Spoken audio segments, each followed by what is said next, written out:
Hello കൂട്ടുകാരെ, എല്ലാവർക്കും നിജോസ് വേൾഡിൻ്റെ പുതിയൊരു വീഡിയോയിലേക്ക് സ്വാഗതം. എല്ലാവരും സുഖമായിട്ടിരിക്കുന്നെന്ന് വിശ്വസിക്കുന്നു. ഞങ്ങളിവിടെ സുഖമായിട്ടിരിക്കുകയാണ്. അപ്പോൾ എല്ലാവരും സന്തോഷത്തോടെയും ആരോഗ്യത്തോടെയും ഒക്കെ ഇരിക്കുക കേട്ടോ. 2024 പ്രഗ്നൻസി വേണമെന്ന് ഉറപ്പിച്ച് ആഗ്രഹിക്കുന്ന ആളുകൾ ഉറപ്പായിട്ട് ഫോളോ ചെയ്യേണ്ട ഒരു ടിപ്പിനെ പറ്റിയിട്ടാണ് ഇന്നത്തെ വീഡിയോയിൽ സംസാരിക്കുന്നത് കേട്ടോ. നാച്ചുറലി ചെയ്യേണ്ട എക്സസൈസുകൾ മൂലവും അതുപോലെ ഹോം റെമഡീസ് ഒക്കെ ട്രൈ ചെയ്യുന്നത് വഴി നമ്മൾ എടുക്കുന്ന മെഡിക്കേഷൻസോടൊപ്പം തന്നെ എളുപ്പത്തിൽ ഈ 2024 തന്നെ നിങ്ങൾക്ക് കൺസീവ് ആകാനായിട്ട് സാധിക്കും. അങ്ങനെ ഇവിടെ സംസാരിക്കാൻ പോകുന്നത് നിങ്ങൾക്ക് ഏറ്റവും ഈസിയിൽ ചെയ്യാൻ കഴിയുന്ന ഒരു ഫെർട്ടിലിറ്റി മസാജിനെ പറ്റിയിട്ടാണ്, ഒരു റിഫ്ലെക്സോളജി പോയിന്റിനെ പറ്റിയിട്ടാണ്. ഇത് സാധാരണയായിട്ട് അക്യുപഞ്ചർ ചെയ്യുന്ന ഡോക്ടേഴ്സൊക്കെ റെക്കമെൻഡ് ചെയ്യുന്ന ഒരു പോയിന്റാണ്. ഇതിൽ നിങ്ങൾ സ്റ്റിമുലേറ്റ് ചെയ്ത് കൊടുക്കുകയാണെങ്കിൽ നിങ്ങളുടെ അണ്ടാശയത്തിന് ഭയങ്കര പ്രോപ്പറായിട്ട് വർക്ക് ചെയ്യുന്നതിനും നിങ്ങളുടെ യൂട്രസിനെ കാര്യക്ഷമമായിട്ട് പ്രവർത്തിക്കുന്നതിനുമൊക്കെ ഇത് സഹായിക്കും കേട്ടോ. അപ്പോൾ അതെന്താണതെന്നും എങ്ങനെയാണ് അത് ചെയ്യേണ്ടതെന്നും എത്ര നേരം ചെയ്യണമെന്നും നമുക്ക് നോക്കാം. വീഡിയോ നമുക്ക് സ്റ്റാർട്ട് ചെയ്യാം. നിങ്ങൾ പ്രഗ്നൻസി നോക്കുന്നുണ്ടെങ്കിൽ ഉറപ്പായിട്ട് ഈ വീഡിയോ നിങ്ങൾ സ്കിപ്പാക്കി പോകരുത്. കാരണം എന്താണെന്ന് വെച്ച് കഴിഞ്ഞാൽ നമുക്ക് TV കാണുന്ന സമയത്തോ ഫോൺ യൂസ് ചെയ്യുന്ന സമയത്തോ ഇൻകേസ് ഏതെങ്കിലും ഒരു സമയത്ത് നിങ്ങൾക്ക് ഈസിലി ചെയ്യാൻ കഴിയുന്ന ഒരു പ്രോസസ്സാണിത്. ഇത് നിങ്ങൾ ചെയ്യുകയാണെങ്കിൽ റിഫ്ലെക്സോളജി വെച്ച് നോക്കുമ്പോഴേക്കും ഒരുപാട് ബെനിഫിഷ്യൽ ആയിരിക്കും കേട്ടോ. അപ്പോൾ ഇതെങ്ങനെയാണ് ചെയ്യുന്നതെന്ന് ചോദിച്ചു കഴിഞ്ഞാൽ നമ്മുടെ കാലിൽ 2 വിരലുകൾ, അതായത് ബിഗ് ആയിട്ടുള്ള ഒരു ഫിംഗറും ഉണ്ട്, അതിന് തൊട്ടപ്പുറത്ത് തന്നെ ഒരു ചെറിയൊരു ഫിംഗറും ഉണ്ട്. ഞാനൊരു ഇമേജ് കൊടുത്തേക്കാം കേട്ടോ. ഇതിന് രണ്ടിനെയും ഇടയിൽ വരുന്ന ഒരു കുഴി പോലെയുള്ള ഒരു പോർഷൻ ഉണ്ടല്ലോ, ഈ പോർഷനിൽ ഒരു 30 സെക്കൻഡ്സ് നിങ്ങൾ ഹോൾഡ് ചെയ്ത് പിടിക്കുക. അതായത് നമ്മുടെ ചൂണ്ടുവിരൽ വെച്ചിട്ടോ വേറെ ഏതെങ്കിലും വിരൽ വെച്ചിട്ടോ ഒരു 30 സെക്കൻഡ്സ് നിങ്ങളിവിടെ പ്രസ് ചെയ്ത് പിടിക്കുക. നമ്മുടെ തള്ളവിരലിനും അതിന് തൊട്ടപ്പുറത്തുള്ള തള്ളവിരൽ കഴിഞ്ഞാൽ കുറച്ച് പൊക്കമുള്ള ഒരു വിരലുണ്ടാവുമല്ലോ, ആ വിരലിനും ഇടയിലുള്ള പോർഷനിൽ അതിലിടയിലുള്ള ഗ്യാപ്പിലാണ് നിങ്ങൾ പ്രസ് ചെയ്ത് പിടിക്കേണ്ടത്. ഒരു സ്റ്റോപ്പ് വാച്ച് സെറ്റ് ചെയ്തിട്ട് നിങ്ങൾക്ക് സ്ട്രെസ് ചെയ്ത് പിടിക്കാവുന്നതാണ്. ഇല്ലെങ്കിൽ 1 to 30 വരെ കൗണ്ട് ചെയ്തിട്ടും നിങ്ങൾക്കിത് പ്രസ് ചെയ്ത് പിടിക്കാവുന്നതാണ് കേട്ടോ. ഇത് ചെയ്യുന്നത് വഴി നമുക്ക് ഒരുപാട് ബെനിഫിറ്റ് ഉണ്ട്. എന്തൊക്കെ ബെനിഫിറ്റ് ആണെന്ന് വെച്ച് കഴിഞ്ഞാൽ നമ്മുടെ കാലിൽ ഒരുപാട് പോയിന്റ്സ് വന്നിട്ടുണ്ട്.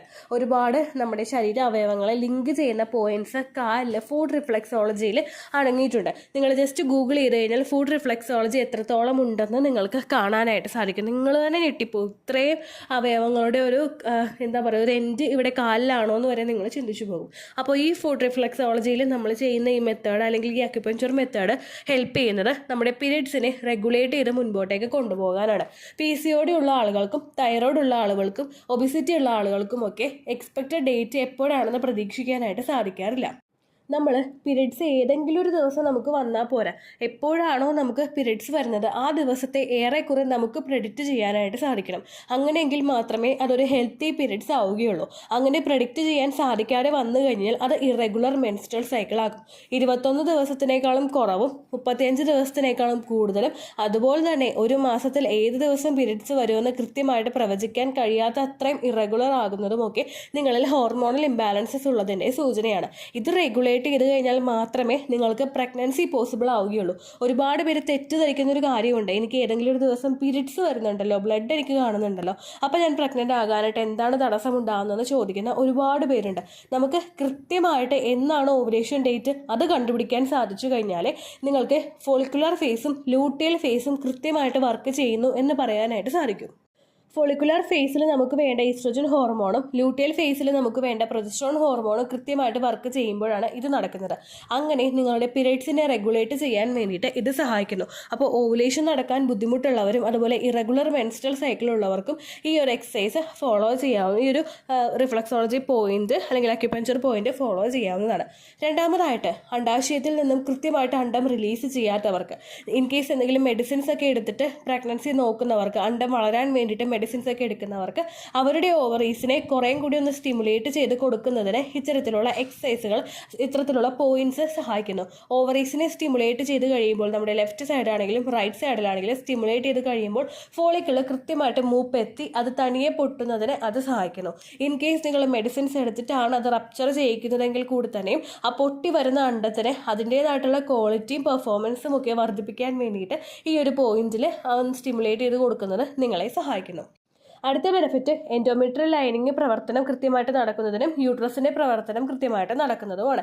എൻഡോമെട്രിയൽ ലൈനിങ് കൃത്യമായിട്ട് ഗ്രോ ആകുന്നില്ലെങ്കിൽ അണ്ടത്തിനോ ബീജത്തിനോ എത്ര ക്വാളിറ്റി ഉണ്ടെന്ന് പറഞ്ഞാലും അവിടെ പ്രഗ്നൻസി പോസിബിൾ അല്ല. കാരണം അതിൽ പിടിച്ച് കുഞ്ഞു വളരുമ്പോഴേക്കും ആ വളരുന്നതിന് പിടിച്ചു വളരാൻ വേണ്ടിയിട്ടുള്ള ആ ഒരു ഭാഗത്ത് അതിന് കേപ്പബിലിറ്റി ഇല്ലെങ്കിൽ അവിടെ പ്രഗ്നൻസി നമുക്ക് പോസിബിൾ അല്ലല്ലോ. അപ്പോൾ യൂട്രസിലോട്ടുള്ള ബ്ലഡ് സർക്കുലേഷൻ ഒക്കെ എൻഹാൻസ് ചെയ്യുന്നതിനും എൻഡോമെട്രിയൽ ലൈനിങ്ങിന്റെ പ്രവർത്തനം കാര്യക്ഷമമായിട്ട് നടക്കുന്നതിനും ഒക്കെ ഈ ഒരു പോയിന്റ് അക്യുപഞ്ചർ പോയിന്റ് നിങ്ങളെ സഹായിക്കുന്നു. അടുത്ത ബെനിഫിറ്റ് ആണ് ബ്ലഡ് സർക്കുലേഷൻ വർദ്ധിപ്പിക്കാൻ സഹായിക്കുക എന്ന് പറയുന്നത്. ഒരുപാട് പേർക്ക് ഇത് കേട്ട് തഴമ്പിച്ചതുകൊണ്ട് ബ്ലഡ് സർക്കുലേഷൻ എന്ന് പറയുമ്പോൾ അത്രമാത്രം എഫക്റ്റീവ് ആയിട്ടുള്ള ഒരു ടേം ആയിട്ട് പലർക്കും തോന്നുന്നില്ല. അല്ലെങ്കിൽ ബ്ലഡ് സർക്കുലേഷൻ്റെ ഇമ്പോർട്ടൻസിനെ പറ്റി പലരും മനസ്സിലാക്കുന്നില്ല എന്നാണ് നമ്മൾ മനസ്സിലാക്കേണ്ടത്. കാരണം എന്താണെന്ന് വെച്ച് കഴിഞ്ഞാൽ ബ്ലഡ് സർക്കുലേഷൻ ഇല്ലെങ്കിൽ ഒന്നും തന്നെ നടക്കില്ല. നോർമലായിട്ട് പോകുന്ന രീതിക്ക് തന്നെയാണ് ബ്ലഡ് സർക്കുലേഷൻ പോകുന്നതെങ്കിൽ അവിടെ കുഞ്ഞിനെ നിങ്ങൾക്ക് കുഞ്ഞ് വളരില്ല. കുഞ്ഞിന് വേണ്ടിയിട്ടുള്ള ഗ്രോത്തിന് വേണ്ടിയിട്ടുള്ള ഒന്നും അവിടെ കുഞ്ഞിലോട്ട് എത്തില്ല. അത് ഇമ്പ്രൂവ് ചെയ്യണമെങ്കിൽ ബ്ലഡ് സർക്കുലേഷൻ വർദ്ധിപ്പിക്കണം. തല മുതൽ പാദം വരെ ആ ബ്ലഡ് സർക്കുലേഷൻ വർദ്ധിക്കണം. അതിന് വേണ്ടിയിട്ട് ഈ ഒരു പോയിന്റ് നിങ്ങളെ സഹായിക്കുന്നു. ഓവുലേഷൻ നടന്നു കഴിയുന്ന സമയത്താണെങ്കിലും ഓവുലേഷന് മുൻപുള്ള സമയത്താണെങ്കിലും ഇൻ കേസ് പീരിയഡ്സ് വരുന്ന സമയത്താണെങ്കിലും ഒരുപാട് പേര് ടെൻഷൻ ആവുന്നുണ്ട്. ആൻസൈറ്റി അല്ലെങ്കിൽ സ്ട്രെസ് വരിക, നമുക്ക് ഈ മാസവും പ്രഗ്നൻസി പോസിറ്റീവ് ആകുമോ, റിസൾട്ട് കിട്ടുമോ എന്നൊക്കെ ആലോചിച്ചിട്ട് ഒരുപാട് പേര് ടെൻഷൻ ആവാറുണ്ട്. ഇങ്ങനെ അൺവാണ്ടഡ് ആയിട്ട് നമ്മൾ ടെൻഷൻ ആകുന്നത്, സ്ട്രെസ് കണ്ടിന്യൂസ് ആയിട്ട് നമ്മൾ ഫേസ് ചെയ്യേണ്ടി വരുന്നതൊക്കെ ഒരു പരിധി വരെ നിങ്ങളിൽ ഫെർട്ടിലിറ്റി ഇഷ്യൂസ് ഉണ്ടാക്കുന്നതിന് കാരണമാകുന്നവയാണ്. അത് കൂടി പോവുകയാണെങ്കിൽ നിങ്ങൾക്ക് ഇംപ്ലാന്റേഷൻ ഫെയിൽ ആകാനായിട്ട് കാരണമാകും. ക്വാളിറ്റിയുള്ള അണ്ടം പ്രൊഡ്യൂസ് ആകുന്നതിന് അത് തടസ്സം സൃഷ്ടിക്കും. ഇതെല്ലാം ഒന്ന് റിഡ്യൂസ് ചെയ്യുന്നതിന് വേണ്ടിയിട്ട് ഈ ഒരു പോയിന്റ് നിങ്ങളെ സഹായിക്കുന്നു. അത് മാത്രമല്ല PCOD ഉള്ളവർക്കും ഹോർമോണൽ ഇംബാലൻസസ് ഉള്ളവർക്കും ഉണ്ടാകുന്ന ഒരു പ്രശ്നമാണ് അവരെത്രത്തോളം കൺട്രോൾ ചെയ്യാമെന്ന് വിചാരിച്ചാലും അവർക്ക് സ്ട്രെസ്സും ആൻസൈറ്റിയും കൂടുക എന്ന് പറയുന്നത്. കാരണം ഹോർമോണൽ ഇംബാലൻസസ് കൊണ്ടാണ് പലർക്കും അങ്ങനെ സ്ട്രെസ് ഹോർമോൺസിന്റെ പ്രൊഡക്ഷൻ വർദ്ധിക്കുന്നത്. ഇതിനൊന്ന് റിഡ്യൂസ് ചെയ്യുന്നതിനും സ്ട്രെസ്സും ആൻസൈറ്റിയും കൺട്രോൾ ചെയ്യുന്നതിനും ഒക്കെ ഇത് സഹായിക്കുന്നു.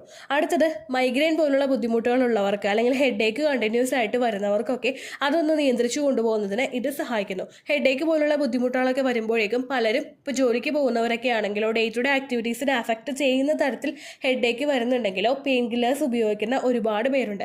ഇത് എടുക്കുന്നത് നിങ്ങളുടെ ആ ഒരു ഹോർമോൺസിന്റെ പ്രവർത്തനങ്ങളെ താളം തെറ്റിക്കും. നിങ്ങളുടെ ബ്രെയിനും നിങ്ങളുടെ റീപ്രൊഡക്റ്റീവ് ഓർഗൻസും അതുപോലെ മറ്റുള്ള എല്ലാ ഓർഗൻസും തമ്മിലുള്ള ബന്ധത്തെ കുറച്ച് നേരത്തേക്കൊന്ന് മന്ദീഭവിപ്പിക്കാൻ വേണ്ടിയിട്ട് ഇത് കാരണമാകുന്നു. അതുകൊണ്ട് തലവേദന പോലുള്ള ബുദ്ധിമുട്ടുകൾ അസ്വസ്ഥതയൊക്കെ ഉള്ളവർക്ക് ഇത്തരത്തിലൊരു പോയിന്റ് സ്റ്റിമുലേറ്റ് ചെയ്ത് കൊടുക്കുന്നത് അതിനെ കൺട്രോൾ ചെയ്യാൻ വേണ്ടിയിട്ട് സഹായിക്കുന്നു. അതുപോലെ തുടക്കത്തിൽ ഞാൻ പറഞ്ഞതുപോലെ തന്നെ നിങ്ങൾ ഇത്തരത്തിലുള്ള ബുദ്ധിമുട്ടുകൾ ഉണ്ടാകുന്നുണ്ടെങ്കിൽ ഒരിക്കലും പെയിൻ കില്ലേഴ്സ് യൂസ് ചെയ്യരുത്. ആവി പിടിക്കുകയോ കുറച്ച് നേരം കിടന്നുറങ്ങുകയോ ഒക്കെ ചെയ്യുക. ഒരുപാട് പേരുടെ തലവേദനയും അസ്വസ്ഥതയൊക്കെ ഉണ്ടാകുമ്പോഴേക്കും കോഫി ഇട്ട് കുടിക്കുക അല്ലെങ്കിൽ ചായ നല്ല കടുപ്പത്തിലിട്ട് കുടിക്കുക, അതെല്ലാം നമ്മൾ കണ്ടിന്യൂസ് ആയിട്ട് ചെയ്യുന്നത് ഫെർട്ടിലിറ്റിയെ അഫക്റ്റ് ചെയ്യുന്ന തരത്തിലോട്ട് മാറും. അപ്പോൾ അതുകൊണ്ട് അങ്ങനെയുള്ള കാര്യങ്ങൾ നിങ്ങൾ ചെയ്യാതിരിക്കുക കേട്ടോ. ഇനി ഒരുപാട് പേർക്കുണ്ടാകുന്ന സംശയങ്ങൾ എന്തൊക്കെയാണെന്ന് നമുക്ക് നോക്കാം. എപ്പോഴൊക്കെയാണ് ഈ ഒരു പോയിന്റ് സ്റ്റിമുലേറ്റ് ചെയ്യുന്നതെന്ന് ചോദിച്ചു കഴിഞ്ഞാൽ നിങ്ങൾക്ക് ഏത് സമയത്ത് വേണമെങ്കിലും ഈ ഒരു പോയിന്റിനെ സ്റ്റിമുലേറ്റ് ചെയ്യാം. ഒരു ഓവുലേഷൻ നടക്കുന്ന സമയത്താണെങ്കിലും ഇംപ്ലാന്റേഷൻ നടക്കുന്ന സമയത്താണെങ്കിലും ഈ ഒരു പ്രവർത്തനം ചെയ്യുന്നത് കൊണ്ട് കുഴപ്പമില്ല. എത്ര തവണ ചെയ്യണമെന്ന് ചോദിച്ചു കഴിഞ്ഞാൽ എത്ര തവണ നിങ്ങൾക്ക് ചെയ്യാൻ പറ്റുമോ അത്രയും തവണ നിങ്ങൾക്ക് ചെയ്യാവുന്നതാണ്. പയ്യൊരു പ്രഷർ കൊടുത്തിട്ട് ഒരുപാട് കട്ടിയിൽ പിടിച്ച് അമർത്തരുത് കേട്ടോ. പയ്യൊരു പ്രഷർ നമുക്ക് കൊടുക്കാം. അവിടെ ഒരു പ്രഷർ അല്ലെങ്കിൽ അവിടെ ഒരു സമ്മർദ്ദം നമുക്ക് ഫീൽ ചെയ്യുന്നുണ്ട് എന്ന് തോന്നുന്ന ആ പോയിന്റ് വരെ അല്ലെങ്കിൽ ആ ഒരു മൊമെന്റ് വരെ നമ്മളിങ്ങനെ പ്രസ് ചെയ്ത് പിടിക്കുക. ഒരുപാട് അതിശക്തമായിട്ടൊക്കെ നിങ്ങൾ പ്രസ് ചെയ്ത് നിങ്ങൾക്ക് വേദന ഉണ്ടാകും. അതുപോലെ തന്നെ തുടക്കത്തിലേ നിങ്ങൾ പ്രസ് ചെയ്യുകയാണെങ്കിൽ, അതായത് ഇപ്പോൾ വീഡിയോ കേട്ടിട്ട് ഈ വീഡിയോ തീർന്നതിന് ശേഷം നിങ്ങൾ പ്രസ് ചെയ്യാൻ പോവുകയാണെങ്കിൽ ആ ഭാഗത്ത് നിങ്ങൾക്കൊരു വേദന ഉണ്ടാകും. വേദന എന്ന് പറയുന്നത് ഒരുപാട് അതികഠിനമായിട്ടുള്ള വേദനയല്ല, ചെറിയൊരു വേദന. കാരണം ആ ഭാഗമൊന്നും നമ്മൾ സ്റ്റിമുലേറ്റ് ചെയ്ത് കൊടുക്കാറില്ല. ഇനി ഇൻ കേസ് പെഡിക്യൂറും മാനിക്യൂറൊക്കെ ചെയ്യുന്നവർ മാത്രമേ അങ്ങനെയുള്ള പോർഷൻസിനൊക്കെ ഒന്ന് പ്രസ് ചെയ്ത് കൊടുക്കുകയോ മസാജ് ചെയ്ത് കൊടുക്കുകയൊക്കെ ചെയ്യുള്ളൂ. അല്ലാത്തവരൊന്നും അങ്ങനെ ചെയ്യാറില്ല. അതുകൊണ്ട് നമ്മൾ ആദ്യമായിട്ടാണ് ഈ ഒരു പോർഷനിൽ മസാജ് ചെയ്ത് തുടങ്ങുന്നതെങ്കിൽ നിങ്ങൾക്ക് ചെറുതായിട്ടൊരു വേദന അനുഭവപ്പെടാനായിട്ട് ചാൻസ് ഉണ്ട്. ആ വേദന കണ്ടിട്ട് നിങ്ങൾ ഒരിക്കലും പിന്തിരിഞ്ഞു പോകരുത്. കാരണം ഗർഭിണിയാകുക എന്നുള്ളൊരു വേദനയെ ഫേസ് ചെയ്യാൻ വേണ്ടിയിട്ടാണ് നമ്മൾ ഇത്തരം കാര്യങ്ങളൊക്കെ ചെയ്യുന്നത്. അതുകൊണ്ട് ഈ ഒരു കാര്യം കണ്ടിന്യൂസ് ആയിട്ട് നിങ്ങൾ ചെയ്യാനായിട്ട് ശ്രദ്ധിക്കുക. അതുപോലെ തന്നെ കുറച്ച് നേരത്തെ കാര്യമുള്ളൂ, നിങ്ങൾക്ക് എപ്പോഴൊക്കെ പറ്റുന്നുണ്ടോ അത്രയും സമയം നിങ്ങൾ ചെയ്യുക. ഇതിനോടൊപ്പം നല്ലതുപോലെ ബ്രീത്ത് ഇന്നും ബ്രീത്ത് ഔട്ടും ചെയ്തിട്ട് നിങ്ങൾ ഈ ഒരു കാര്യം കൂടി പ്രവർത്തിക്കുക കേട്ടോ. അപ്പോൾ ഇത്രയേ ഉള്ളൂ വീഡിയോ. ഉറങ്ങുന്ന സമയത്തൊക്കെ ഇത് ചെയ്യുന്നത് അത്രമാത്രം എഫക്റ്റീവ് ആയിരിക്കും. ആ ഒരു കാര്യം കൂടി നിങ്ങൾ മനസ്സിലാക്കണം കേട്ടോ. ഇത്രയേ ഉള്ളൂ വീഡിയോ. യൂസ്ഫുള്ളായി കാണുമെന്ന് വിശ്വസിക്കുന്നു. യൂസ്ഫുൾ ആകുന്നുണ്ടെങ്കിൽ ലൈക്ക് ചെയ്യുക, ഫ്രണ്ട്സിനൊക്കെ ഷെയർ ചെയ്ത് കൊടുക്കുക കേട്ടോ. ഓവുലേഷൻ ഡേറ്റ് കാൽക്കുലേറ്റ് ചെയ്ത് തരാൻ റിക്വസ്റ്റ് ചെയ്യുന്നവരെ എപ്പോഴാണോ നിങ്ങളുടെ കൃത്യം സൈക്കിൾ ലെങ്ത്, അതായത് ഓരോ മാസവും എത്ര ദിവസം കൂടുമ്പോഴാണോ നിങ്ങൾക്ക് പീരീഡ് വരുന്നത് ആ ദിവസത്തെ കൃത്യമായിട്ട് മെൻഷൻ ചെയ്യുക കേട്ടോ. എങ്കിൽ മാത്രമേ ഓവുലേഷൻ ഡേറ്റ് കണ്ടുപിടിച്ച് തരാനായിട്ട് സാധിക്കുകയുള്ളൂ. അതുപോലെ തന്നെ പണ്ടത്തെ വീഡിയോയ്ക്ക് കമൻസ് ഇടുന്നവർക്ക് റിപ്ലൈ ലഭിക്കുന്നില്ലെങ്കിൽ ലേറ്റസ്റ്റ് ആയിട്ട് ഞാൻ ഏത് വീഡിയോ ആണോ അപ്ലോഡ് ചെയ്യുന്നത് അതിലേതെങ്കിലും ഒരു വീഡിയോയുടെ താഴെ വന്നിട്ട് നിങ്ങൾ ആ ക്വസ്റ്റ്യൻ ഒന്ന് കോപ്പി പേസ്റ്റ് ചെയ്യാം കേട്ടോ. അപ്പോൾ അടുത്തൊരു വീഡിയോ ആയിട്ട് നമുക്ക് വീണ്ടും കാണാം. ബൈ.